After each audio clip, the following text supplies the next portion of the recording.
Last week, I started receiving private messages from users warning me that my Mastodon instance, Fosstodon, has a fascist moderator. Thus, they were deciding to defederate it and suggested that I move elsewhere. I decided to wait a few days to see how that would play out. Turns out that Fosstodon will probably close down. Both of the main founders of the instance have communicated that they are fed up with managing it and they are stepping down. The crowd that was loudly asking to, cancel Fosstodon has won, but were they right? So the story is about one Fosstodon moderator called Carrot Cipher. Though there are no complaints against his behavior on the Mastodon instance itself, he has expressed personal opinions on other social networks such as Reddit, which raised some concerns. So let's check where there is indeed some reason to be concerned here. Let's start from the law that unclosets transgender children.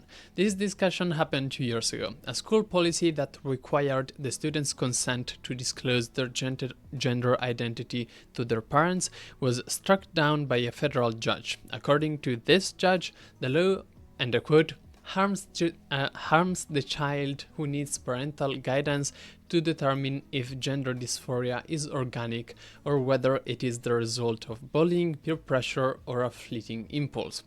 I strongly disagree with this decision, but the video isn't about how I feel. Somebody in the Reddit comments asked, regardless of whether it's a good policy, shouldn't privacy be protected by default? To which Carrot Cipher replied, as long as the DOJ prosecutes parents for the action of children, and psychologists believe children shouldn't be allowed to consent to drugs, sex, and alcohol, and 10% of students will experience sexual misconduct by a teacher, you will have a hard time arguing that they deserve absolute privacy from their parents. Though he quickly agreed that unless there's an immediate danger, then what he's saying probably doesn't apply to preliminary injunctions. That was a hard word to say. There's a further discussion which I found to be quite respectful. In short, he does not believe that children have the right to a complete privacy under the current legal framework, and thus he thinks that the judge's decision was justified, though it does not say that it was morally correct, and mentions that we can argue to change it, which is what honest debate is for.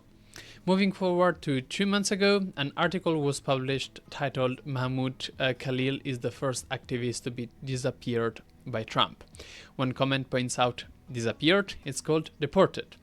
To which Carrot Cipher replies with, but that doesn't fit the yellow journalism agenda. So, and if you didn't know, and I didn't, yellow journalism is the usage of high-catching headlines and sensationalized exaggerations. Carrot Cipher also seems to be a moderator for the subreddit privacy, along with like 50 other subreddits. Whilst being a moderator, he was accused of removing an article titled DHS removes protection of LGBTQIA+ community for targeted surveillance multiple times, claiming first that the article had a paywall and later that it was too specific to a company or single product. In a deleted comment, the original poster claims that he had been even banned for conspiracy spreading, though of course we cannot verify this. For reference, the article was about the Department of Homeland Security removing policies that prohibited personnel from conducting intelligence activities based solely on a person's gender identity or sexual orientation. Multiple articles about the DHS have already been published in the same subreddit, but only this one seemed to have been removed this many times. Furthermore, he has replied with "you're in a cult" to a post in the politics subreddit which asked people to vote Democrats even if they disliked both candidates, not to repeat what happened in 2000 and 2016. He made a similar comment in 2 other threads with similar contexts. He also claimed that the snowflake nonsense that gets reported from Mastodon as harm these days is laughable, which, okay. Overall, I think it's clear that Carrot Cipher often adopts right-wing points of views and arguments to the point where it's probably safe to say that he is a right-wing person. I consider some of the above examples as strongly worrying: the removal of articles without clear explanations, the snowflake argument, the calling certain Democrat supporters as part of a cult. I also think that we should be careful with ostracizing some of his other comments. Like, I would be careful with equating a criticism of sensationalized journalism to supporting the deportation of activists, or claiming that is blanketly against the earlier mentioned school policy. Many people are calling him an extremist or a far-right member. I'm not sure I agree yet. I do not feel like any of these opinions suggested above are like extreme. They're just right-wing and, in my opinion, wrong. Others have been calling him a Nazi and a fascist. I am extremely uncomfortable with using these terms, and I would prefer to use them for people more fitting for the definition rather than just regular leftists are no snowflakes, and children don't have a right to privacy, right-wingers. Nonetheless, my overall evaluation is that this individual is not someone I'd like to moderate my instance. I say this because I'm worried about his previous moderation mistakes. Again, the removal of posts without explanation in a way that seemed politically motivated, and his explicit downplay of what snowflakes nonsense gets reported these days. I'm not the only one who arrived at this conclusion. A user named Low wrote, "Carrot Cipher seems like a uniquely inappropriate person to represent your community, let alone moderate it. Is this appropriate behavior for your moderator? And if it is not, is the moderator trustworthy enough to continue deciding what gets approved or removed from your instance?" Mike, one of the two founders of Fosstodon, replied with, "You're asking for the removal of one of our moderator staff based on what moderators' interaction with you and others on Reddit. Your description of that behavior seems more than little hyperbolic, and unfortunately there doesn't seem to be much meeting halfway in your demand to us. Every action taken by our moderation staff is auditable, and they can all be reversed with the exception of deletions, removals. He's done that 23 times during his time as a member of our moderation staff, 22 of those removals for being non-Fosstodon accounts. To be quite frank, his opinions on CNN and Fox News aren't particularly relevant. We have a code of conduct, and his job as a moderator is to determine if a post follows that code of conduct. It's obvious you can agree with the spirit of a post and still know that it violates the instance rules. I have seen no indication that Carrot Cipher is doing anything other than what we've asked him to do. We are happy with the effort that Carrot Cipher has put in to moderate as a moderator of Fosstodon." Which raises an interesting question. If somebody has shown a lack of skills in moderating online communities elsewhere, but has so far done a great job at moderating yours, should you nonetheless take action and remove the moderator? Though I probably would, I'll say that I can understand Mike's position here. As I think is wrong still, but hey, we're all humans. Anyhow, all of this was 4 days ago. Since then, Carrot Cipher has both deleted his Reddit account, and as such, all of his comments now appear to be from a deleted account, and Fosstodon account, making him de facto no longer a Fosstodon moderator. Problem solved. Now, I very sadly actually, do have to point out that we also might have an email from Carrot Cipher, though the only source for that is Lunduk, who reached out to Mike, one of the co-founders, to ask for contacts, and according to him, contacted Carrot Cipher. So, assuming that Lunduk decided to publish this email unaltered, then we get statements like, and I quote, "There is some thick irony of being called a fascist because you believe in following laws while those calling you fascist stalk, harass, bully, lie, spread misinformation, and seek to silence and destroy you simply for not agreeing with their politics, i.e. the usual unconvincingly right-wing talking points. We also learned that I don't apologize, by the way, I've done nothing wrong. These events make me think it's a cesspool of ignorance and someplace that I shouldn't be donating my time to. No offense, Fosstodon, I'm talking about all of the Fediverse. The rest of the email has the same tone, and I believe you won't gain anything by reading it further, so let's move on. These days, Fosstodon was also defederated by multiple other instances, though I don't have any numbers on that, and I don't know how I would get any. During the last 2 days, both founders of Fosstodon have published blog posts about what happened, and we also got one from Corey, who was a Fosstodon user. This latter blog post is linked by one of the co-founders as a more reasonable take, so let's start from that one. Corey says, as a supporter, I have access to a group chat with other supporters and the admin team. I have asked about the rumors and reports and received a nice, thoughtful reply from the mod in question. He shared that he has a long history as a privacy advocate and free and open source and contributor, and he feels like he's being unfairly characterized as a Nazi for expressing certain political views.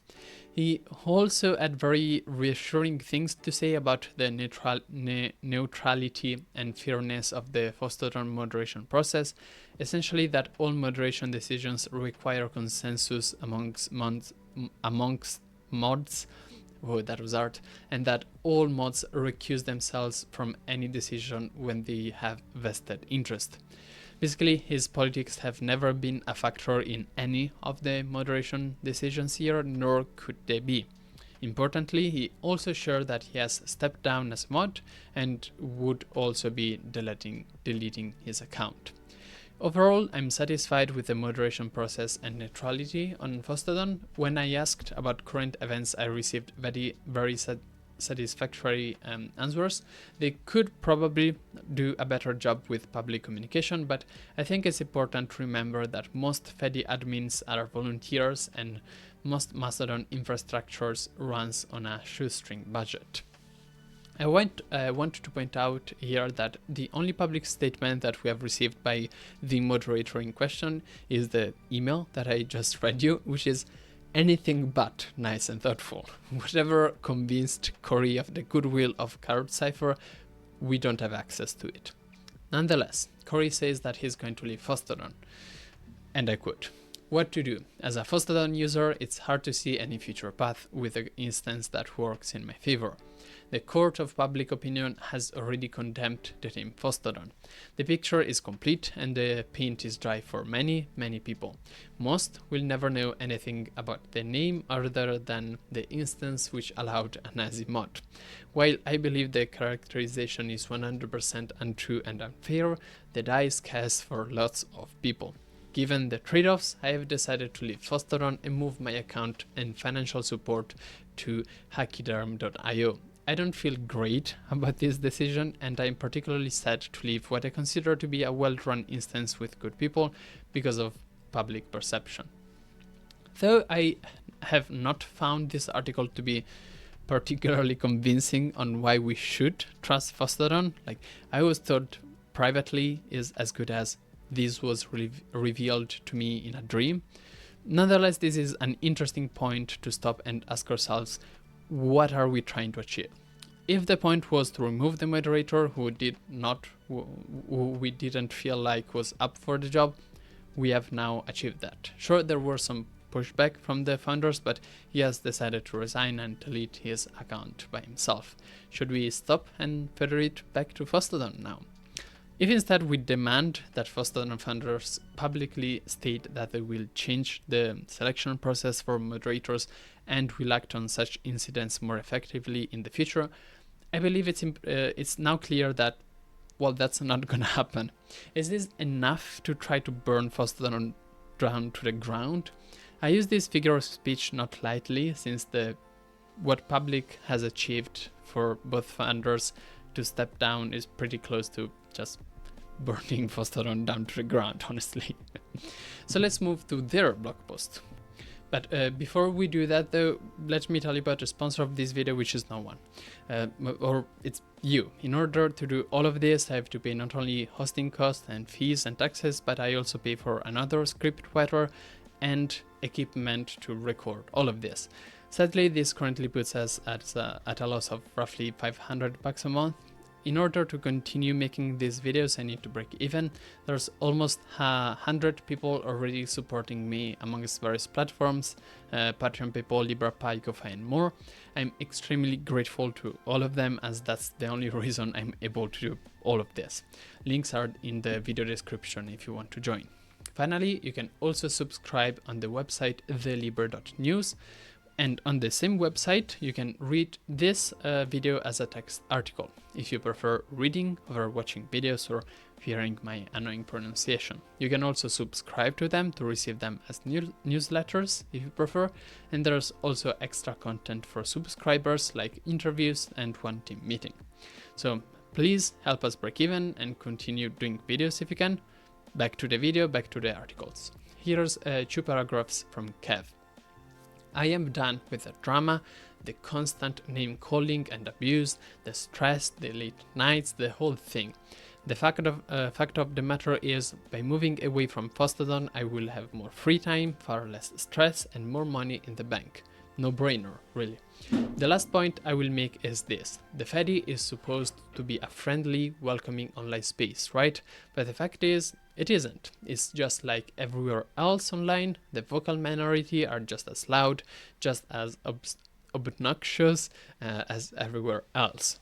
And here's Mike blog post instead. This is quite lengthy as an excerpt, but I believe it's worthy to read it entirely. We were hoping that by cutting off new registration for the most part and people leaving through attrition or whatever reason they chose, Fosstodon would shrink back down to a level that was more manageable. Maybe that was naive. No, that was definitively naive, and it didn't happen. The growth slowed, but it didn't stop. More people still came in that were leaving, and we could have cut off the invites, I suppose. We didn't. Another mistake, another step in the process, which brings us to today. I'm sitting here and looking at 14 reports that haven't been resolved. I'm looking at the 100 and plus messages sitting in my notifications, and this is work. This is not something I love. This is part of the part of this that I love leached out a long time ago. I wake up in the morning and I dread signing in to Fosstodon. To make things worse, this is the worst kind of work. It's not something that I'm being compensated for in any way. I spent hours of time away from my friends and family. I spent my own money to keep things going. I burned my own mental health. For what? I understand that Kev is at his limit. I am too. I am done. Enough is enough. I do want to say that it hasn't been all bad. Occasionally someone will do something or say something that puts a smile on my face. Unfortunately, those times are like drops of water in the desert. There will be far more people lining up to tell me I wrote desert instead of desert than will have gotten the point that I was trying to make. Again, I want to reiterate that I believe that Kevin and Mike did not handle this correctly and were wrong in defending card cipher, but it wasn't like a disastrous and terrible mistake, but yes, it was a mistake nonetheless. That said, I believe this uncovers a much deeper problem that's intrinsic to Mastodon. Though I love the concept of a federated social network, this type of structure has consequences. Firstly, we have to put an unreasonable amount of responsibility and work on too few shoulders, and even worse, we have not compensated those people. Sure, they could have stepped down, but when you have a public and growing instance, it's not easy to like shut it down completely to new accounts. As a result, these people whom we collectively decided to render core maintainers of one of the largest Mastodon instances were underpaid, overworked, and burned out. But even worse, they were humans. They were not necessarily experts in political dynamics and how to handle them. And thus, when people started asking to remove a moderator that had done nothing but help them so far, their first reaction was no, which quickly brought them an exaggerated, like way too much criticism. Again, this is not to say they haven't done anything wrong or that they hadn't agreed to take this much responsibility by continuing to handle the instance. Nonetheless, I believe that we should be particularly careful in how we structure the federated open internet, as handling it is a difficult task that should be split between multiple, well-paid, skilled actors. And that's 21 minutes of me talking. Oof. I'm gonna lose my voice very, very soon. I won't be able to do videos anymore one day, just because I want to be able to speak.